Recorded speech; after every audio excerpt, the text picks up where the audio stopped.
Ndibulise kuni bathandi bezemidlalo eMzantsi Afrika, ingakumbi kuni balandeli bebhola elikhulu ke laseMzantsi Afrika. Sifuna ke silungise nantsi into sibone into kubana ke ingathi zawuphuma esandleni ingathi kuyonakala.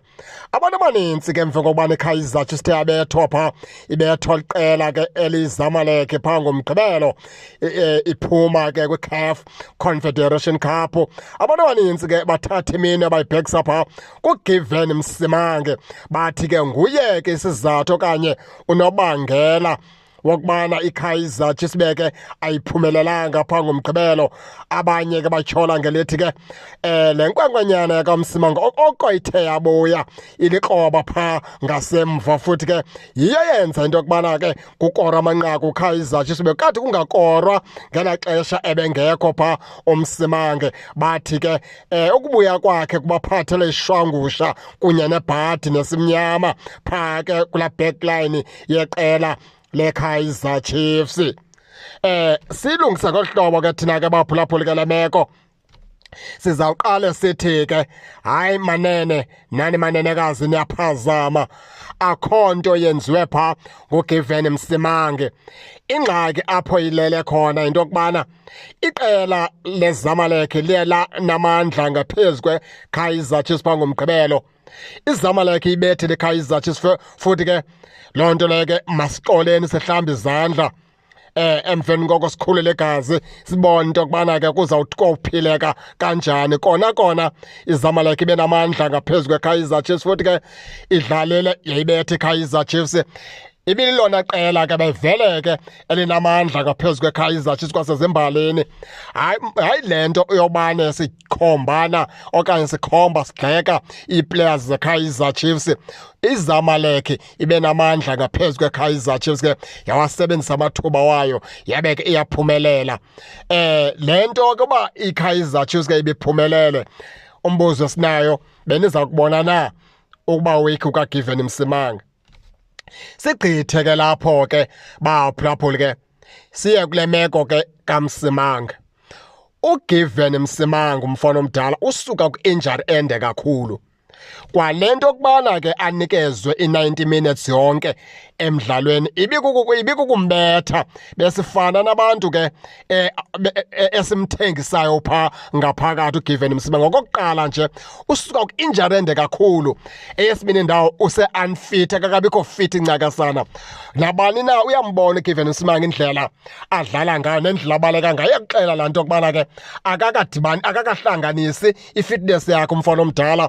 Bekumele uba ke ngoku xa bekuthiwa iKaizer Chiefs ke yitimu ekwazi ukujonga, bekumele uba uGiven Msimange imfaka xa kushiyeke 15 minutes, imfaka xa kushiyeke 20 minutes, imfaka xa kushiyeke 30 minutes.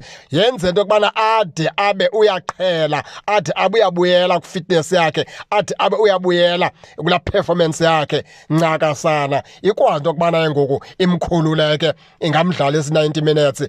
uGiven Msimange uthe ebuya nje kwi-injury kwabe kunyanzeleke into yokubana replace uMiguel agqibe 90 minutes. Uthe ebuya nje kwi-injury kwabe kunyanzeleke into yokubana aphinde replace uMiguel apha ke kule match ezamalekhe, aphinde agqibe 90 minutes. Noko laa nto ke imkhobozile ngoba bekubonakala into yokubana ke unawo namajaqa abathile phaa uGiven Msimange. Ndinixelele ke enye into ke nina ke endinibona into yokubana iyiqapheli.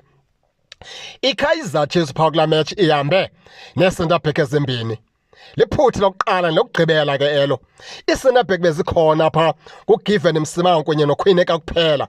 Ndike ndabuza umbuzo ndathi xa kunokwenzakala omnye phakathi komsimange noKhwineka kwawuthiwani na? Into ethetha ukuthi ke ii-centre back zeKaizer Chiefs ke nguGiven Msimange, nguZitha Khwineka, nguMiguel, ebele nkwenkwenyana kaEden McCarthy. uEden McCarthy kunye ke noMiguel baye banzakala, omnye wabo ke ususpendiwe, omnye wabo wonzakele. Saphatha ke ii-centre back ezimbini kuphela jwi xa kubhekwa phaa e-Egypt. Kodwa ikwangabo abaqeqeshi beqela leKaizer Chiefs abathi bona banee-players ezoneleyo, zonke ii-departments zabo zonele, abadinge kusayina players. Nemanagement eKaizer Chiefs nayo yongeza yathi players zinintsi abadinge kusayina players. Umbuzo ke uthi ke njengoba i-centre back zabo bezimbini phaa ngomgqibelo, ibiphi i-centre back eyi-1 ke elale lento yokubana kubekho umonakalo. Masithi ke ngoku uGiven Msimangu besesibona into yokubana ke i-fitness yambetha kulaa metshi usuka kade kumele bukhutshwe wangena abane phaa uMsimangu. Ndifuneka ndive kuni ke baphulaphuli ngoba ke kangobekho centre back phaa ekuthiwa lilalela bekuphelele kwezi zimbini bezidlala phaa ebaleni. Loo feyila nikhomba kubani ke phambi kokubana ke nijobhe uGiven Msimangu? Loo feyila nikhomba kubani? Ifeyila ikwimanagement eKaizer Chiefs ngokathathi serious iteam yabo, ibuye bekubaqeqesha ababini ngongakubila iyo i-experience yalento bayenzayo. Kokuqala abanawo amava wokuqeqesha iqela leKaizer Chiefs babaqeqeshi babini.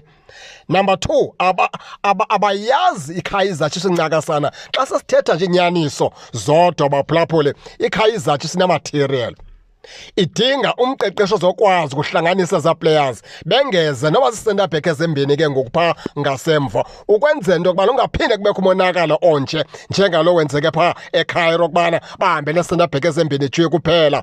Wabeka kuGiven Msimangu ngokugqiba buya ku-injury, i-performance yakhe ayikahlangani. Bekumele bengoxa bebekuthiwa bahambe nenye i-centre back eyi-1 ngebemtsalile phaa uMsimangu bafake lo centre back. Isizathu sokubana bamyeka aqhubeleke yinto yokubana uMsimangu bebenganayo enye i-centre back engareplace uMsimangu. Andizungena banzi apha emdlalweni, kuninzi bendingakuthetha ngomdlalo, andifuni ungena banzi. Okokugqibela ndingathi nje ndibamba ngazo zibini phaa kuqela leKaizer Chiefs. Zange ndayibona iKaizer Chiefs isilwa ngalaa ndlela ilwe ngayo phaa ngomgqibelo. iKaizer Chiefs ilwile phaa baphulaphule, idlalile iKaizer Chiefs phaa abafana abadala, bazamile ukugqobhoza, bazamile ukupasa, bazamile ukwenza yonke, bawakhuphe wonke amandla bebenawo. Kodwa ke kange kuvume yonke loo nto iye yalilize. Into ebalulekileyo into yokubana bazamile ukuzilwela. Maske simeni ke ngokukhomba iminwe ebadlalini ke beqela leKaizer Chiefs, ingakumbi kulaa metshi yangomgqibelo bazamile ukuzigqithela abaphulaphuli. Zange yadlala ngolaa hlobo iKaizer Chiefs idlale ntanosizi, bazamile ukuzigqithela kodwa ke kange kuvume.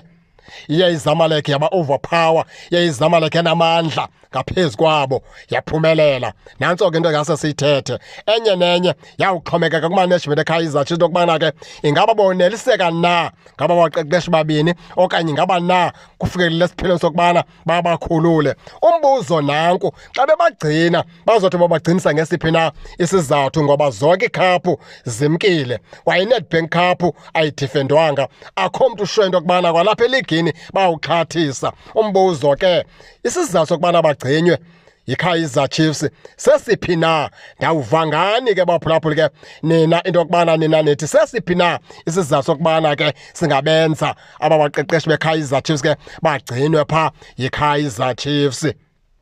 Ningake ningene ke nani ke baphulaphuli ke nitsho nina wena mahlaba apho ke niye nawabona khona, nize ningakhohlwa kusubscribe kule channel kuze ningaphoswa zezemidlalo endizanothulela zona kwixa elizayo kakuhle babukeli.